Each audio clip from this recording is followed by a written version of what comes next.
This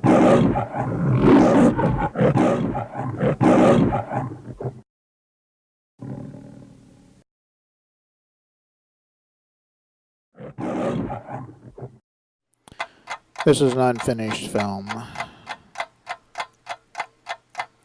One of the greatest films I ever made. This one actually had a script and a cast. I lost the script.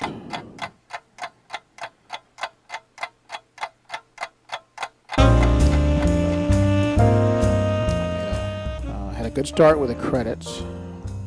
The name of it is Black Forest. And it was, this definitely would have been a classic if it had been completed.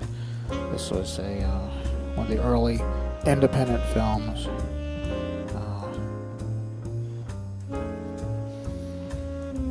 It was by me.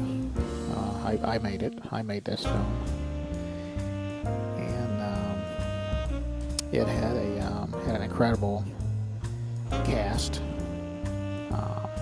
It of course starred Steve Leary and Pam Leary. And Mrs. J.C. Sanford was not in it, but she was one of the stars of the film. Stacia McGriff, of course, in a rare appearance. And it just had, oh darn, that's right, Benny did the music. There, that's better. So the film was about time. Here's a time. Here's like one of those electronic clocks on a bank somewhere. And it was the city. It was the tough city. It was. This was a crime. This was a crime film, I think. It was a slice of life crime film. There was no crime in it, but it was a tough film. It was a mystery, sort of. I mean, it was a mystery to me, especially after I lost the script. But I thought the acting was just amazing. Here's Steve walking down the street, looking, not even noticing that there's a camera there on him, and you can sort of sense the he's contemplating something here. We don't know what he's thinking. He's smoking a lot, but we see that he's thinking of something. He's scheming. I think he may be this guy. I don't know his name. He was an extra. We didn't pay him anything. He was very willing to work for free. He was going to be working anyway, so this all worked out really well for us. And I have no idea where this fit. This wasn't in the script, I don't think. I don't remember this being in the script. So this was added later. This is just the missing stuff. This is an interlude. Okay, now we get back to the movie. Here's another scene. This is actually a scene from another movie, but the more I thought about it, I thought, hey, this would work in Black Forest. So I think if I had found the script, I would have added this to it.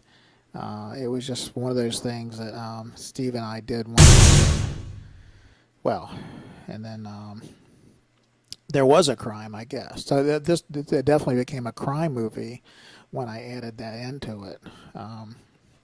But I don't know where the name Black Forest came from, actually. I think Black Forest may be a place in Germany where they make clocks, timepieces and things. I'm not 100% sure on that, but that's my guess. Here we are, another little interlude. This is the last scene of the movie. This is the actual final, last scene of the movie, and this gives you a real sense of the power, the drama of the whole thing. This was filmed in Long Beach, North Carolina, I believe. And the thing about this is that I used to keep the budget in line. I used really cheap film, and it didn't really look like this when I shot it. It was the sky was blue instead of green, and the sand was kind of white instead of yellow. But Steve was wearing white pants that day, and that's his safari jacket on. I think that was the whole scene was pretty much based on the jacket which we just thought was very, we had that jacket and we just went to the coast to film this scene. This could have been filmed anywhere that had a large body of water, of course, because we had these sound effects that we had there. Well, we had no sound effects back then. This was a silent movie, so adding sound to it is a real update on the film. Went from being a silent film to a talkie. Essentially. Well, there's no one talking actually, but there's sound that's you can imagine people talking or maybe thinking. In fact, there's an incredible scene coming up here. Right, I think Steve is thinking right here. He's looking out over the ocean, and you can almost hear his thoughts. In fact, that would be a good thing to add. We could add his thoughts, sort of the voiceover. Like, here's what I'm thinking, because you don't get a clue here, like what the guy's thinking. Like, what is this guy thinking, and what is the director thinking? What was I thinking, and what was this movie about, really? But here's Steve still smoking, and here's the tension of the scene on the beach. Now, where did she come from? Because he just walked out there, and we didn't see her anywhere. So is this like some surrealistic kind of thing, or how does this stuff happen? Well, in the movies, the movies you can do this kind of thing and get away with it. So we have to suspend reality here, and maybe this is like the whole color thing. Maybe it was just. How you say, like it happened, and like maybe it was fortuitous, the whole, because it's kind of got this sort of a dreamlike quality to the whole. Now the acting here is just incredible. I think it's hard to get people to act like this, where they basically no facial expression, where you have to really read into their minds what's going on, which I think is really good. It really brings the audience into a scene to interpret like what's going on, like what are they looking at out in the water there? That's what I want to know.